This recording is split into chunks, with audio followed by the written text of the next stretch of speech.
वृंदा देवी जो है भगवान की जितनी भी लीलाएं हैं उसको भगवान को राधा कृष्ण की जो लीला है उसको किस प्रकार से संपन्न हो अच्छे से सारा अरेंजमेंट जो है वृंदा देवी करती है। अतः वृंदा देवी के कृपा के बिना राधा कृष्ण भी हम तो कृष्ण से मिल ही नहीं सकते, लेकिन राधा कृष्ण भी उनकी कृपा के बिना नहीं मिल सकते। आपको मालूम है कि जो कि भगवान कृष्ण और राधा ये जो उनका मिलन है ना बहुत मुश्किल से होता है, बहुत मुश्किल से होता है, बहुत प्रयासों के बावजूद, बहुत प्लान करने के बावजूद उनका मिलन होता है। क्योंकि एक्चुअली परकीय रस का आस्वादन करने के लिए गोलोक धाम में जो है ना ये परकीय रस नहीं है। परकीय रस मतलब कि जैसे कि यहाँ पे राधा रानी जिनका विवाह इधर जावट अभिमन्यु के साथ हुआ, तो ये भगवान कृष्ण जो है परकीय रस का आस्वादन करने के लिए ये जो वृंदावन धाम की पूरा उनके हृदय से निकला परकीय रस का आस्वादन करने के लिए। तो कभी भी जो है वो राधा रानी से मुश्किल होता था उनको मिलना, क्योंकि उनके जो सांस जटिला को उनकी ननद कुटिला ये सब मिलने नहीं देती थी। तो ये जो कैसे मिला, जैसे कि आपने वहाँ पे सुना वृंदा देवी में कि वहाँ पे पैरट था ना, तोता, वृंदा देवी के हाथ में 1 लाख, वृंदा देवी के 1 लाख तोते, वो ऐसे ही नहीं बता रहे थे, और मोबाइल फ़ोन बताया ना कि कभी बैटरी डाउन नहीं होता। तो 1 लाख तोते हैं, वो तोते क्या करते हैं, वो सुबह ब्रह्म मुहूर्त में निकल जाते हैं। कैसे भी मतलब किस सब चारों बाजू देखते हैं, कहीं जटिला कुटलिया ऐसा तो है नहीं कोई, जो किस प्रकार से मतलब भगवान कृष्ण की लीलाओं को किस प्रकार दोनों राधा और कृष्ण कैसे मिले वो पूरा प्लान करते हैं, पूरा प्लानिंग चलता है उनका। 1 लाख तोते उसी प्लान में लगे रहते हैं। तो विशेष करके सुबह जो होते हैं, सुबह का समय यहाँ पे भगवान की लीला होती है। उसके बाद दोपहर में जो है अपना राधा कुंड में होता है, फिर उसके बाद गोवर्धन में, दोपहर के बाद गोवर्धन में होता है। ऐसा कई स्थान में जहाँ पे राधा और कृष्ण मिलते हैं। और ये सब कार्य कौन करता है? वृंदा देवी मिलाने का कार्य करती है। जैसे उन्होंने तिलक का बताया, राधा और कृष्ण ऐसा सिमिलर चलते हैं, दोनों का मिलना बहुत मुश्किल होता है, नज़दीक है लेकिन मिलना मुश्किल होता है। जैसे राधा और कृष्ण ये चरण है, दोनों ऐसे ही चलते हैं, मिलना मुश्किल होता है क्योंकि बहुत सारे व्यवधान हैं। लेकिन एक ही ऐसा स्थान होता है जहाँ पे वो मिल पाते हैं, वह है तुलसी महारानी की कृपा, जहाँ पे वो मिलते हैं। यहाँ पे तुलसी महारानी से चरण जो है तुलसी के साथ मिलते हैं ना, तो राधा वृंदा देवी की कृपा से ही राधा रानी और कृष्ण मिलते हैं। तो बहुत वृंदा देवी की बहुत महिमा है। वैसे तो वृंदा देवी जो अभी वहाँ के अपना इस्कॉन ही वो सेवा पूजा लिया हुआ है, क्योंकि वहाँ पे एक बाबा रहा करते थे, आपने फोटो देखा होगा, माधव बाबा, बहुत उच्च कोटि के संत थे। जब वो प्रयाण करने का उनका समय हुआ, धाम जाने का समय हुआ, तो उस समय उन्होंने सोचा कि इस वृंदा कुंड और वृंदा देवी की कौन कौन रक्षा कर सकता है। तो उन्होंने बहुत विचार किया, तो उन्होंने देखा कि एक ऐसा संत हुआ ब्रज में, एक ऐसे संत हैं जिन्होंने कि वृंदा देवी के महिमा जो है पूरे विश्व में प्रचारित कर दिया। हाँ, वो कौन है?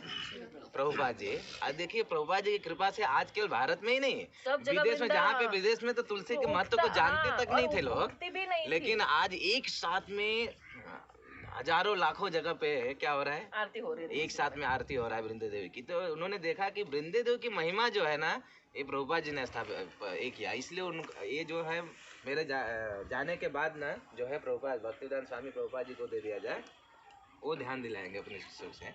तो ये इस्कॉन के अंडर में वो सारा जो भी है वहाँ का देखभाल सेवा पूजा चल रहा है सब। तो वृंदा देवी का दर्शन किए, फिर चरण पहाड़ी गए हम लोग। चरण पहाड़ी भगवान जब गौचारण करते थे तो गौचारण के समय अलग अलग जगह पे ब्रज में कई जगह है जहाँ पे चरण पहाड़ी, केवल एक ही नहीं है, नंदगांव में भी चरण पहाड़ी है, बहुत सारे चरण पहाड़ी काम में वन में है, विशेष बहुत बहुत ज़्यादा आपको देखने के लिए दर्शन करने के लिए मिलेंगे। तो नंदगांव में भी एक यहाँ पे छोटा सा चरण पहाड़ी है। तो जो हम दर्शन किए, भगवान के चरण जो है वो दर्शन करने मात्र से गोपियाँ गोपी गीत में इस बात को कहती हैं कि हे प्रभु, आपके चरणों का जो है महिमा हम समझते हैं, हम जानते हैं कि आपके चरणों की क्या महिमा है। कहते हैं प्रणत देहिनाम पाप कर्षणम, कि आपके जो चरण है ना प्रभु, लाखों लाखों जो करोड़ों करोड़ों जीव है, अगर आपके चरण का स्मरण करे, आपका दर्शन करे ना, तो उसके जन्म जन्म के जो पाप है वो नष्ट हो जाते हैं। प्रणत देहिनाम पाप कर्षणम, तो उनकी चरणों की महिमा बताती है गोपियाँ। और उसके बाद फिर हमने वहाँ से निकल के आए चरण पहाड़ी से। अभी हमने क्या किया, सनातन गोस्वामी पाद के भजन कुटी पे हमने दर्शन किया। सनातन गोस्वामी, हमारे 6 गोस्वामी हुए। कौन कौन से हुए?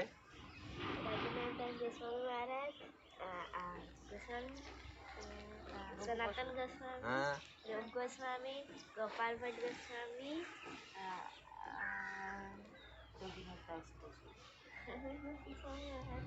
बोलो आगे, तुम बोलो। मैं बोलूं? हाँ। रघुनाथ दास गोस्वामी, रघुनाथ भट्ट गोस्वामी, गोपाल कृष्ण गोस्वामी, नहीं सॉरी गोपाल गोपाल भट्ट गोस्वामी, सनातन गोस्वामी, रूप गोस्वामी और चलो बराबर है। मैं एक भजन बताया ना, षड गोस्वामी अष्टकम। लास्ट में क्या आता है हर लाइन में? वंदे रूप सनातन रघुयुगो श्री जीव गोपाल को। ये 6 नाम है उसमें वो याद कर लो। वंदे रूप सनातनम रघुगो श्री जीव गोपाल को। रघुनाथ दास और रघुनाथ भट्ट गोस्वामी। युगो मतलब दो तो 6 गोस्वामी में से एक गोस्वामी जो सनातन गोस्वामी पाद, जो कि बहुत वरिष्ठ सनातन गोस्वामी पाद, उन्होंने उनका डेली का, वो वृंदावन में रहते थे अपने भजन में, उनका डेली का रूटीन रहता था कि वृंदावन से गोवर्धन जाते थे पैदल, गोवर्धन में डेली गोवर्धन की परिक्रमा करते थे। गोवर्धन की परिक्रमा करने के बाद वो जाते थे मथुरा में मधुकरी करते थे, कुछ मांगते थे, मांग के वापस वृंदावन आते थे, वहाँ पे भजन करते थे, फिर से सुबह निकलते। ये उनका डेली का रूटीन सनातन गोस्वामी पाद का। तो कभी कभी वो अपने भाई रूप गोस्वामी पाद से मिलने के लिए यहाँ पे आया करते थे। और विशेष करके इस तट पे और रहकर भजन करते थे। पास में ही टेर कदम है रूप गोस्वामी पाद का भी, वहाँ पे भजन कुटी है रूप गोस्वामी पाद, जहाँ पे उन्होंने बहुत सारे ग्रंथों की रचना की। तो ये स्थान की महिमा और भगवान की लीलाओं का जो स्मरण चिंतन करते हुए सनातन गोस्वामी पाद कभी कभी उनका मन जो है इधर करने के लिए आया करता था। तो एक दिन की बात है कि वो यहाँ पे आ गए और आकर इस स्थान पे, इसी पावन सरोवर के निकट रहकर वो भजन करने लगे। वैसे चैतन्य महाप्रभु का बड़ी आदेश था इन गोस्वामियों का कि बुक्स को लिखना और साथ साथ में लीला स्थलियों का उजागर करना। तो सनातन गोस्वामी पाद यहाँ पर आकर भगवान की लीलाओं का स्मरण चिंतन करते हुए, और ये पावन सरोवर में बड़ी विशेष लीलाएं भगवान कृष्ण और राधा रानी के साथ हुई है। तो उन लीलाओं का स्मरण चिंतन करते हुए वहाँ पे बैठे रहे और बैठ के चिंतन कर रहे थे, भजन कर रहे थे, और बुक्स को भी लिखा करते थे जैसे वो प्रभु जी ने बताया।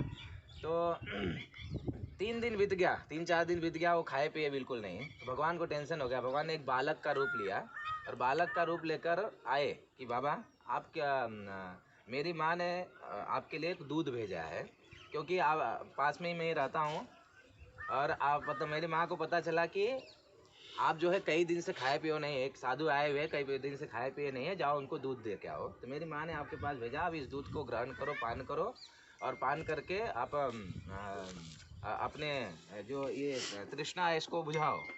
तो उस समय सनातन गोस्वामी पाद उस बालक को, बालक ने जो दूध दिया उस दूध का पान उन्होंने किया। बालक तो दूध दे के चला गया और बोला मटका मैं बाद में लेके जाऊंगा, आप दूध का सेवन कर लीजिए। लेकिन जब सनातन गोस्वामी पाद उस दूध का सेवन किए तो उनके अंदर अष्ट सात्विक विकार उत्पन्न हुए हैं। जैसे भक्ति में प्रगति जब होता है धीरे धीरे, तो जब ये शुद्ध स्तर पे कोई पहुंचता है तो लेवल पे, तो कई अष्ट सात्विक विकार होता है। कभी कोई पागल जैसा व्यवहार करता है, हाँ, कुछ शुद्ध बुद्धि नहीं रहती है उसको। जैसे चैतन्य महाप्रभु के अंदर कई बार ऐसा देखा गया कि अष्ट सात्विक विकार उत्पन्न होता था। तो उस समय सनातन गोस्वामी पाद दूध को जब ग्रहण किए तो उन्होंने ग्रहण करने मात्र से अष्ट सात्विक विकार उत्पन्न हुआ। तो वो समझ गए कि दूध कोई साधारण नहीं, वो बालक कोई साधारण नहीं, स्वयं साक्षात कृष्ण ही है करके। फिर उन्होंने, और वो बालक ने सुझाव दिया था कि आप यहाँ पे कुटिया जैसा बना लो, ऐसा मत रहो, धूप लगता है, ठंड लगती है, इस प्रकार से आप एक छोटी सी कुटिया यहाँ पे बना लीजिए। तो उन्होंने, लेकिन वो कहाँ से कुटिया हो, तो भजन करने के अलावा उनको समय नहीं था। आप देखेंगे कि वृंदावन में जब ये मदन मोहन टेम्पल पे, वहाँ पर जो उनका भजन कुटी, बड़ी छोटी सी भजन कुटी है। जब ये मदन मोहन उनके पास जब आए तो उन्होंने ये शर्त रखा, देखो मैं तुम्हारी सेवा पूजा नहीं कर पाऊँगा, हाँ सेवा पूजा नहीं कर पाऊँगा, ये जान के ही चलो, हाँ, कि मैं सेवा पूजा नहीं कर पाऊँगा। नहीं तो आप बोलोगे कि मुझे ये खिलाओ, मैं वो सब कुछ खिला नहीं पाऊँगा, क्योंकि मेरा खुद का खाने का ठिकाना नहीं रहता है। लेकिन भगवान जो है प्रेम के भूखे हैं, वो ऐश्वर्य के भूखे नहीं है। जहाँ पे प्रेम है भगवान वहाँ पे रहते हैं। जैसे कि सबरी के पास गए भगवान, फिर उसके बाद विदुर जी के पास गए दुर्योधन का 56 भूख छोड़ के। तो ऐसे ही भगवान प्रेम के भूखे हैं, प्रेमवश वो सनातन गोस्वामी के पास रहना चाहते थे। तो वहाँ पे रहकर वो भजन कुटी, और यहाँ पे भी उन्होंने क्या किया है, भजन तो नहीं, यहाँ पे भजन करने लगे, लेकिन यहाँ के लोगों ने, ब्रजवासियों ने उनके लिए अपने हाथों से कुटिया बना के दिया ब्रजवासियों ने। और यहाँ पे रह के वो भजन करके फिर रूप गोस्वामी पाद से मिलते थे, उनके साथ बहुत सारा डिस्कशन होता था, टेर कदम में जाते थे। विशेष करके यहाँ पे लीलाओं का जो स्मरण करते थे। यहाँ पे राधा और कृष्ण को वृंदा देवी अरेंज करते थे और राधा कृष्ण यहाँ पे मिलते थे और क्रीड़ा विहार करते थे इस जल में। हाँ, राधा रानी और जावट से आती थी, जावट से आते थे, निकलना तो बहुत मुश्किल होता था, लेकिन अलग अलग उपाय लगाते थे, अलग अलग उपाय। ये सारा अरेंजमेंट भी वृंदावन देवी ही करती थी, वृंदा देवी, पूर्णमासी। ये दो ऐसे कैरेक्टर हैं जो कि भगवान की लीलाओं में एक दूसरे को राधा कृष्ण कैसे मिले ये अरेंज करके देते हैं पूरा। तो यहाँ पे क्रीड़ा विहार, भगवान नौका विहार क्रीड़ा करते थे जल में, अनेक प्रकार के क्रीड़ाएं राधा रानी के साथ करते थे। यहाँ तक कि गोप बाल मित्रों के साथ भी करते थे। जो गाय चराते थे तो यहाँ पे गायों को पानी पिलाने के लिए लाते थे भगवान कृष्ण।